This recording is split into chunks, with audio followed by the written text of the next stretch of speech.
Howdy, my name is Nonat and... No. Wow. Better. Today, I'm going to be talking about something that I didn't plan to talk about. I didn't even plan to learn about this, and it's something I've never done before in my life until my recent session of Pathfinder 2e yesterday. Some context. Me and my personal group are playing through Extinction Curse right now, which is the circus campaign from Pathfinder 2e, written by Paizo. It's really cool so far. You guys should definitely go check it out. And at one point, there's not going to be any real spoilers in this video. I'm not going to spoil any character names, any character motivations, anything like that. I'm strictly going to say things were going as the story went, and a character was trying to sneak away from the party. The party had all but found them, and there was a brief moment of distraction where the character tried to escape. Now, the party was able to catch up to this character, and the character had no intentions of really fighting to kill the party. Now, the encounter started with the rogue lunging out of hiding to attack this creature as they snuck away. And that's when 9 times out of 10, really 10 times out of 10 up until this point, I would have said, okay, everybody roll initiative, we're in combat. But even the words roll for initiative come with certain connotations at the table. Roll for initiative typically means it is time to fight, it is time to use all of your fighting abilities, and probably shoot to kill. Now, obviously, not all combats. Sometimes you shoot to maim, you shoot non-lethally, and, that can be the way things go. But in the context of the story, the players definitely had reason to shoot to kill, especially with this creature trying to escape from them. Now, like I said, I could have said roll for initiative, probably would have played out fine, but I tried something else instead. I told my players outright, don't worry about initiative, we're gonna keep going. Irina, what do you do? And as that happened, sort of like a turn in combat, Irina stated what they wanted to do. They kept their weapon drawn on the creature and, said a witty one-liner or something as the creature kind of like stood there staring down the rogue's rapier. As the rest of the party, they said they made their way towards it and managed to sort of get in front of this creature, sort of facing it down, 4v1. And rather than turning to more bloodshed, there were threats. There were obvious, you better tell us what we need to know, otherwise we're going to attack you, we're going to fight you, we're going to kill you. And the creature reacted. They got information out of this creature even without combat starting.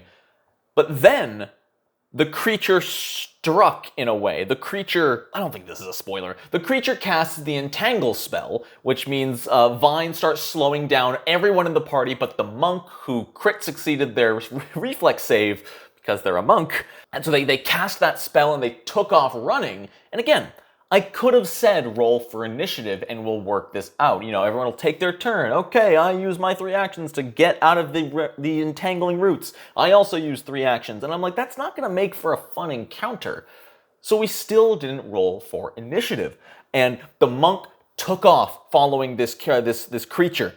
The other 3 made their way out of the entangling roots, with rather than each being their own turn, they all just said, yeah, we need to get out of this, and it took 1 sentence from each of them to be like, yeah, I get out of the roots. From there, I made my way down the list. Okay, what are you doing? Irina, what are you doing? Rory, what are you doing? And they each had their own decisions. It took them in different directions. Everyone did something slightly differently, whereas in combat, if you're in initiative, people are going to say, well, combat doesn't end until the bad thing can't fight back, so we might as well just run after the bad thing. But because this was not technically combat, they got more creative. Some of them ran off and got more allies. Some of them chased this creature down into the woods, and it made for a really immersive experience. Obviously, I don't want to get into details because I don't want to spoil anything about the campaign, the adventure path, because other people might play it. But overall, they chased this creature into the woods. The monk did a flying tackle to take it down, pinning it.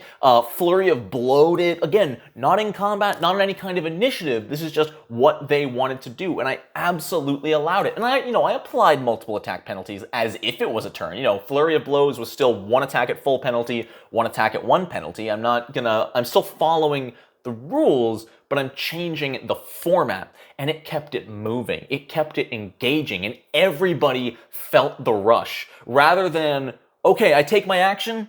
Okay, my turn's coming up soon. My turn's done. I'll wait until my next turn. No, everyone was super engaged because they didn't know the next time they would need to act. It's not necessarily a life or death situation. There's not 50 enemies staring them down where every action you spend matters. And that interestingly made it more immersive, more engaging. They knew they were sprinting through the forest to try to catch up to this creature and the monk ahead of them to try to make sure things were okay. After that, it became much more of a social encounter again. They beat this creature pretty much within an inch of its life. It was still conscious, but lying there defeated. And it's something that will not replace combat. This is not something you can use at all times. And it's not something I've ever heard anyone else really talk about. I don't even know what to call it. I'm currently calling it RP combat, roleplay combat, where it's not a full encounter.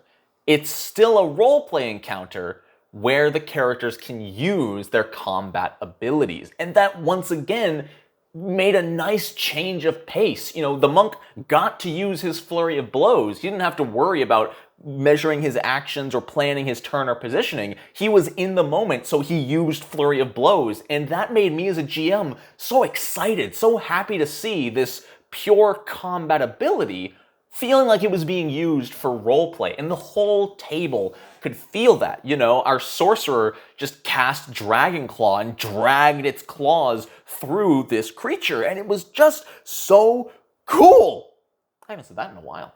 So what are the pros and cons of RP combat, and when should you use it? Well, pros, I've sort of just been rambling about them. It's immersive, it's engaging. Players can do whatever they want, however they want. They can use their combat encounter abilities with the freedom of a roleplay encounter and not feel restricted by an initiative order and an action count, which I love, but can get in the way. It also kept the game fluid and moving. I never had to Alt-Tab and look up how something works. I never had to say, okay, your turn is done, you don't get to do anything until everyone else goes. No, it was just this constant action scene where everybody was always doing something.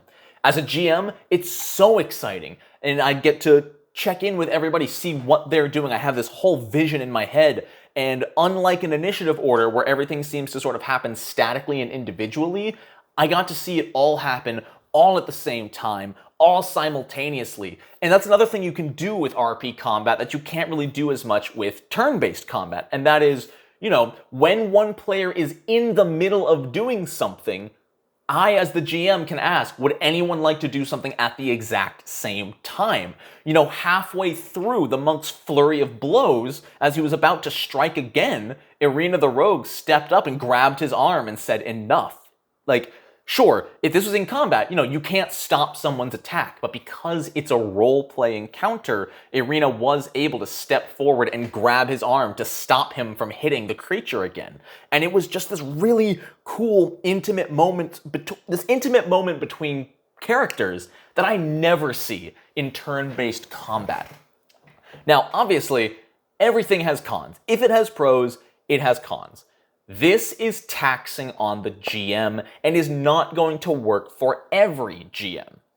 You need to be experienced. You need to be good not just at knowing the game, not just at knowing how things work, but how to keep the table engaged and not let anybody fall by the wayside. The entire encounter, I made sure every time one person did something to keep in my mind who has not acted recently. If Rory the Fighter hasn't taken an action, but Tev the Sorcerer and Irina the Rogue have, I'll say, okay, Rory, Isaac, do you two want to do anything? No, not even do you want to do anything. I always ask, what are you doing? And in that way, it almost functions like initiative, but there's so much more narrative freedom to it. You can explain it however you like without the confines of combat structure. Now, that's also a con. you lose that combat structure. If things get really wild and really hard to follow, that can get cumbersome. And that is why I would not recommend using RP combat with any fight that has more than maybe 2 or 3 enemies. Once the enemies equal or are greater than the number of players, I think you should stick to the structured turn-based combat format to keep things in line and keep things trackable. However, I do think there is another point where it's worth switching back to RP combat. And I think that's if you have more than, say, 15 actors, and that is player characters, NPCs, monsters. If there's more than 15 distinct turns in the initiative order, it might be worth switching to RP combat. Let the players make decisions in the moment, tell them what they do, what happens around them, and rather than rolling for 15 different goblin warriors to attack, let them swarm. Have players roll reflex saves instead of attack rolls. Roll some attack rolls instead of reflex saves. Change it up a little bit. Again, this will be hard on the GM. Your game master needs to be comfortable with their gameplay style, comfortable with the rule set, and comfortable with keeping the table engaged and not spending too much time on any single player. If you can manage that as a GM, it is so fun. The amount of unique storytelling you can do in combat. The player-to-player relationships that develop when they can interact with each other in ways beyond simply casting spells and using the aid action is amazing for the story's narrative. Now, this is not for everybody. There are people out there, and there is nothing wrong with you at all. There are people out there who live for the structured combat. Even if it's a simple 4 versus 1 mini-boss fight, they want it to be structured because, they planned their character for this. They planned their perfect 3-action turn, and they love that. And if your table loves that, go for it. Do not let me stop you. I am an idiot on the internet who likes to tell stories. And like I said before, RP combat should not replace normal combat. But it does give you that nice action itch in a session without slowing it down. Because for the longest time, I would play games. I usually play about a 3-hour session, 4 hours if we're feeling frisky.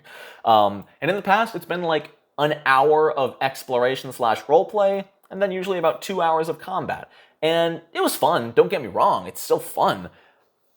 But when you play with RP combat, you can get that full 3 hours of roleplay, still get that combat in there, still get that action, but the roleplay never has to stop. And that's my thoughts on RP combat. I guess I could try to go a little bit deeper. Maybe I could even make like a typed up supplement for like my patrons, or maybe just make it public, because I think this is something more people need to try. I'd recommend everyone try it at least once, especially on an inconsequential encounter. If it's something that the party can easily handle, it's 4 level 3 characters against 2 level 2 enemies, absolutely try out RP combat. Just ask people what they want to do, how they want to do it. A really nice trick is to ask one person what they're doing, and then before you describe that result, ask somebody else and describe them simultaneously. That gives this air of teamwork. You can take liberties with how their attacks go off, how they work with each other. Maybe the monk punches a creature, and as its face turns, the fighter bats it with his heavy mace in this 1-2 combo that the two do together, and you can just get such awesome cinematic moments. But that's all for me. Let me know what you think. Do you think you're going to try RP combat at some point? Would you like to hear more about RP combat? Because I would love to keep talking about this. This was just an unscripted ramble. If I scripted something, I bet I could go into a lot more detail. Some of the hindrances that'll come your way, some of the tips to get going. I think this is something that everyone deserves to try. I got amazing feedback from my players. They all had a great time with it, and again, felt that engagement, felt that immersion. And yeah, I guess that's where my ramble stops. So shout out to my patrons who support me in everything I do. I really, really appreciate them. If you would like to support the channel financially and get access to some cool Pathfinder 2e homebrew, there is a link in the description to the No Nat One's Patreon page where you can do just that for $10 or more a month. Thank you all so very much for watching. Do not forget to like the video. I don't know why I said it like that. I apologize. My inner YouTuber came out. Like the video if you liked it. If you think RP combat is good for you, leave a like. If you want to help someone else out and you think RP combat would be good for them, go ahead and share the video around. Show some friends, show some family, show your dog. I don't know, a view's a view. And subscribe to the channel while you're at it if you want to see more Pathfinder 2e content just like this. Thank you all so very much for watching. I hope you have a wonderful rest of your day. My hair looks amazing. And until next time, no nat ones.